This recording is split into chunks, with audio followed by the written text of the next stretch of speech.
with your background. And I didn't hear a Richmond accent, but maybe didn't listen carefully enough. Well, I married a girl from New Jersey, so the Oh. accents canceled each other, pretty much. But where were you born and raised? I was born and raised in Richmond, and 2 sisters, suburban community, right there, right off of Westover Hills Boulevard. And I think the key thing for me was that the public schools were excellent. And I'm very thankful for that. I mean, when I went to high school, it was a brand new school. The teachers were all enthusiastic, great coaches, and just as important, great guidance counselors. So I applied and went to Princeton in aerospace and mechanical sciences engineering. Tough curriculum, but extraordinarily good training. So I've always valued the importance of public education. For me, it was the ticket to a better life. There's no question about that. So anyway, at Princeton, I eventually stayed and got a master's in what really would be described today as feedback control systems. And so I figured I'd be working for an aircraft company. And I had an opportunity to take an internship in Washington, D.C. with this guy named Ralph Nader. And I did it. And another engineer and I, who also, well, he had similar interests as myself, we wrote a book for Nader on crash safety and general aviation, which is these little light planes you see in Easton Airport. So the gist of it was, could we apply the same technology for safety that was being incorporated in automobiles? Could we put that in the light aircraft? Because it didn't have it at the time. I mean, there were crop duster aircraft that tend to crash. And of course, they were built with this technology. So that was the gist of it. And anyway, I was completely bitten by the public policy bug. And Nader encouraged me to go to law school. So I did it. And I went to George Washington University. First week, I met this lovely young lady in contracts class named Carol Elder. And to make a long story short, we've been married for 49 years. We raised 3 children and we got 4 grandchildren. And then I decided, well, what I'm going to do, I had to, because I'd been in ROTC to help pay for my master's degree and I'd had a teaching assistantship, I went into active duty, not for very long in the Army. And so I was eventually honorably discharged as a captain in the Army. And so I applied for a job on Capitol Hill, which was foolish of me. I had no idea. I mean, people, you just don't go walk in and apply for a job on Capitol Hill with a Senate committee. And the staff director called me and he said, I was about to throw your resume away, which is what I do with all resumes. But I noticed you're from Richmond. I'm from Richmond. You went to the same law school I did. You're an engineer, I'm an engineer, and your reference is my brother-in-law. So, I mean, I had no idea. So I figured that was fate. And I spent 15 wonderful years on Capitol Hill. What I did was, I would look at issues.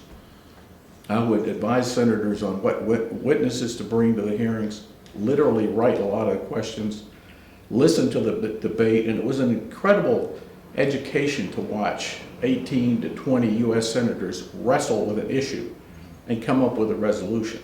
So I learned that process of legislating. And most importantly, I think, I learned the process of how do you reduce that to writing? How do you come up with a law that both sides would say, yes, that's it. I can't construe it any other way but how I understood the agreement. And that's legislative drafting, and that's sort of a unique capability that I have. So then I did that and I left. I went to a law firm. I went up at UPS, the Brown Trucks, and I was Senior VP and Chief Energy Policy Officer for their Global Affairs Division. So I worked on sustainability. You know, the engineering background enabled me to learn all kinds of issues. I mean, by the time I graduated, you know, most of what I really learned was probably obsolete. It wasn't the knowledge, it was the process. And I was able to apply that to all kinds of things. And so my wife and I had been interested in the Eastern Shore, and we looked for 4 years for a place. And we found a place 11 years ago, and we bought it, and we went there a lot. But it was only sometime before the pandemic that she and I said, let's move there. Our dream was to move there permanently and to fix that place up. So, you know, you get up in the morning, and, you know, many people in Talbot County are exposed to nature. You know, I would look at the osprey nest. Is that a goose in the osprey nest, or is that an osprey? And I just find Talbot County is good for the soul. And everyone seems to share that. Well, you know, I guess with this terrific background, it's even more helpful for me to understand why in God's name you would want to destroy your lovely retirement plans by running for a position like this. It's a good what question. is the motive on all this? I'm not entirely retired, but the question is excellent nonetheless. I find many people have the same reaction I do. Events in the last several years have kind of shaken my faith in where the country's going.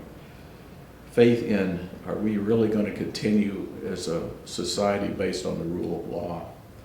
What does the Constitution mean? And I guess I was most shaken by January 6th.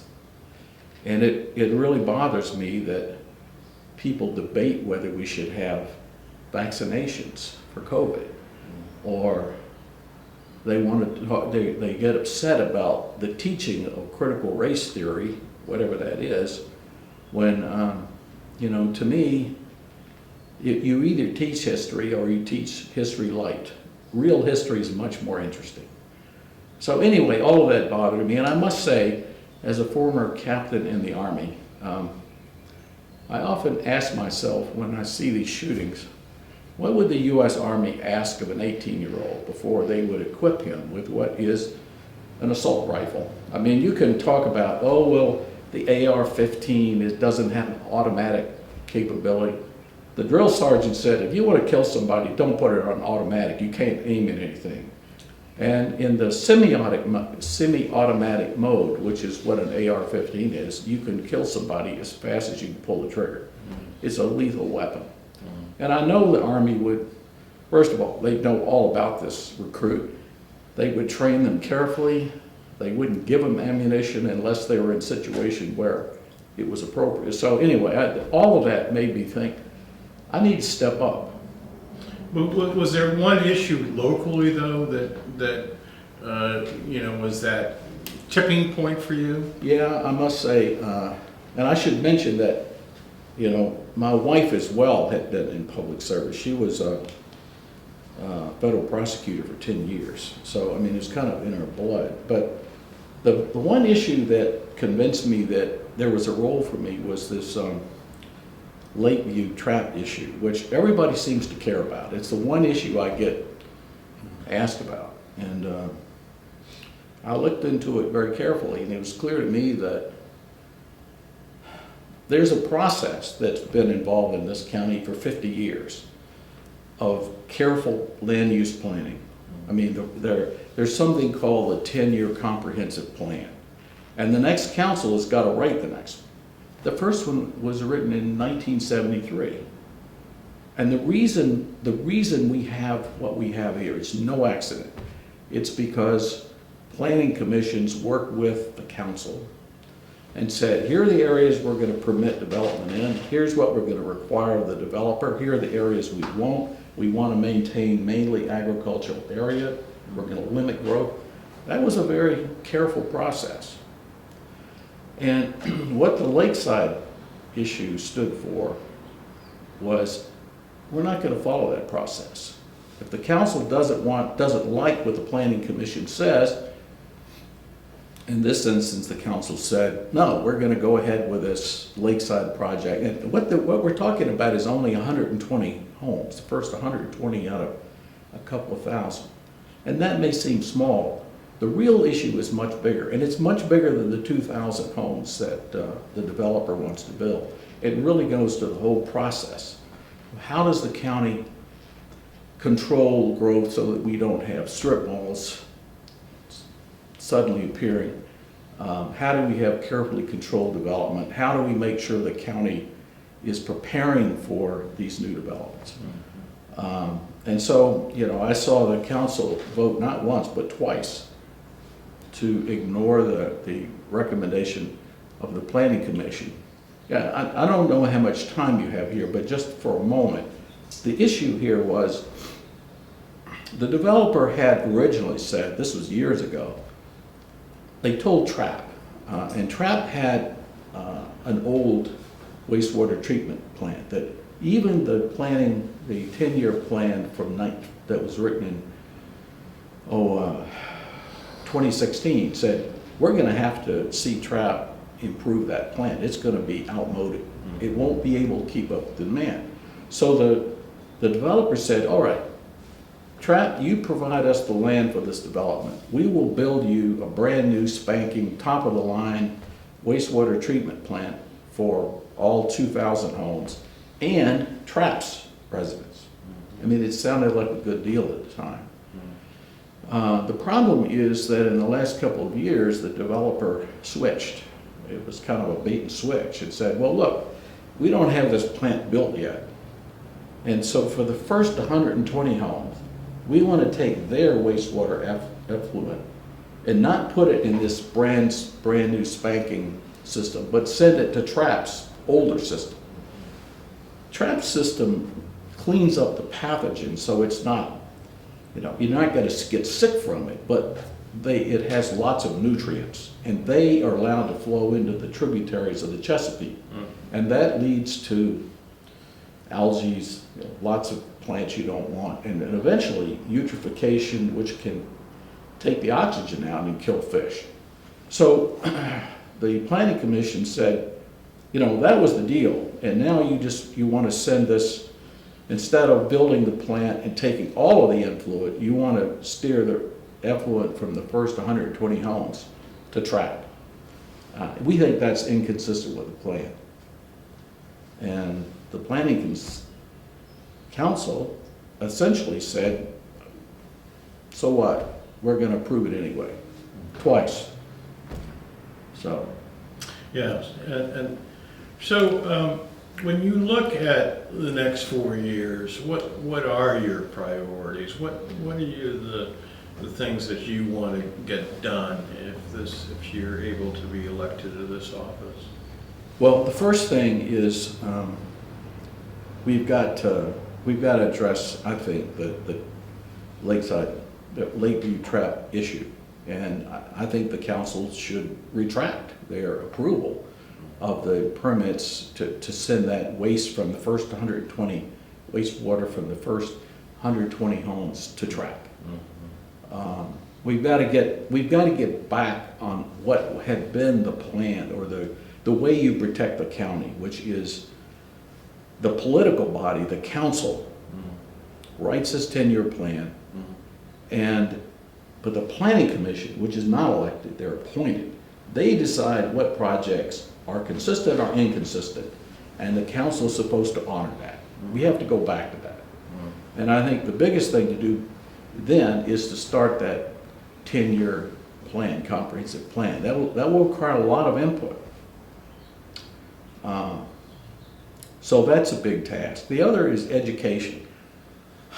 You know, the more I study it, I don't think the council has been a champion for good education. You know, if you look at the mission statement of the county, it talks about preserving our way of life. Education doesn't appear in that, and yet it's about half the budget. The word education doesn't appear. There's a few words in the definition of quality of life. I'd like to see more emphasis in that mission statement up front. And I'd surely like to see more in the comprehensive plan being written, more about goals, benchmarks. There's none of that in the current plan. It's actually quite thin. I mean, there are two things that I think would keep us busy right there. And I'm also concerned about the fact that young people who grow up here, feel like they've got to leave this area in order to get good jobs. You know, with Zoom and work at home, you've got the whole Northeast corridor is people that would love to come either live here or vacation here. And I think it's possible to increase the jobs here. So that, I mean, I've seen this happen. My sister-in-law and brother-in-law are teachers and have been all their lives in Nantucket.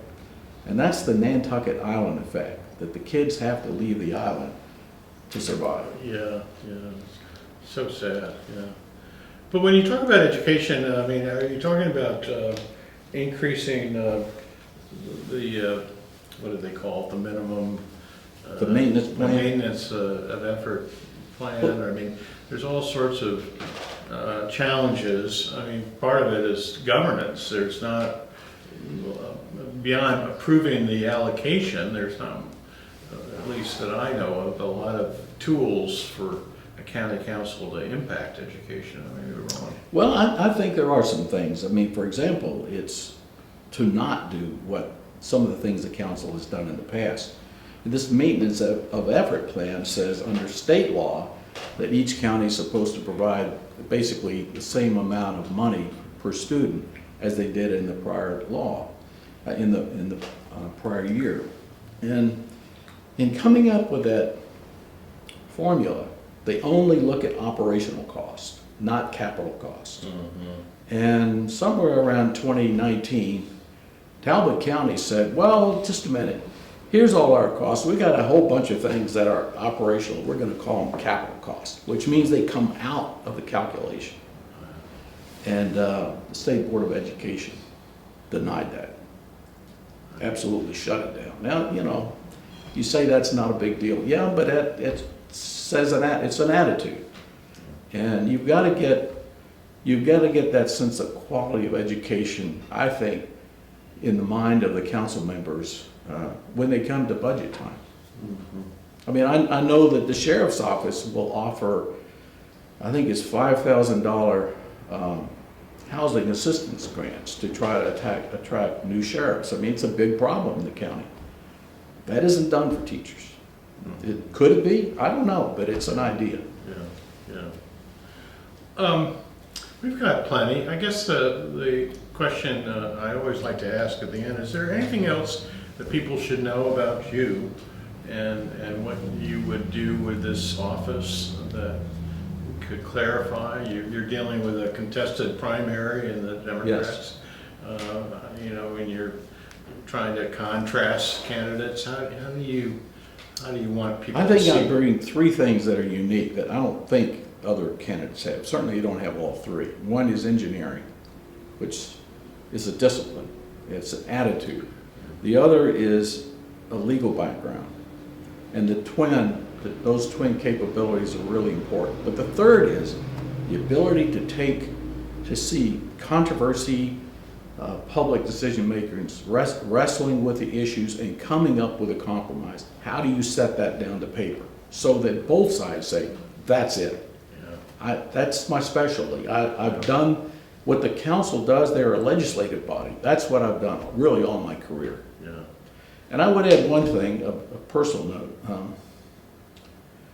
Public service has always been in my family and in me, you know, first 15 years. But I didn't realize it was in my genes. I didn't know this till my mother was 97 years old. I knew my father had been in the Air Force, and he'd served in Korea, and he'd served in the reserves. What my mother did during World War II was unknown to me. My father died not knowing what she did. I did know she had told me the Japanese word for ship was maru. That's all I knew. So about her age 96 for her, a woman came to me and was writing a book which became Code Girls. And it was about the fact that during World War II, 10,000 young college-educated women, and only 4% of women were college-educated at the time, were all secretly brought to Arlington, Virginia, to decode Japanese war messages. This was the American equivalent of Bletchley Park in England, but it was much bigger. It became the world's largest message center. And these 10,000 women, smart young women, worked like crazy to decode these messages as fast as they could because American lives depended on it. And so the book came out, and my mother is the centerpiece of that because we had her letters with her brother who was in the Battle of the Bulge. We had the love letters with my father, neither of them knowing what she was doing. And I have still in my study on the wall the letter from the War Department, that's what they called it then, in 1946, saying, "You can never talk about what you did." She thought she'd be shot. And the women didn't. Many of them went to their graves never having talked about it. But that's public service, where you're asked to do an extraordinary thing. You throw everything into it, and you'll never get any credit for it. And they almost did. They finally did, the few that were still alive. Yeah, I was going to say, a little bit late in the game. Well, what a wonderful introduction. Thank you for putting your hat in the ring. We appreciate it. Thank you very much. Appreciate it.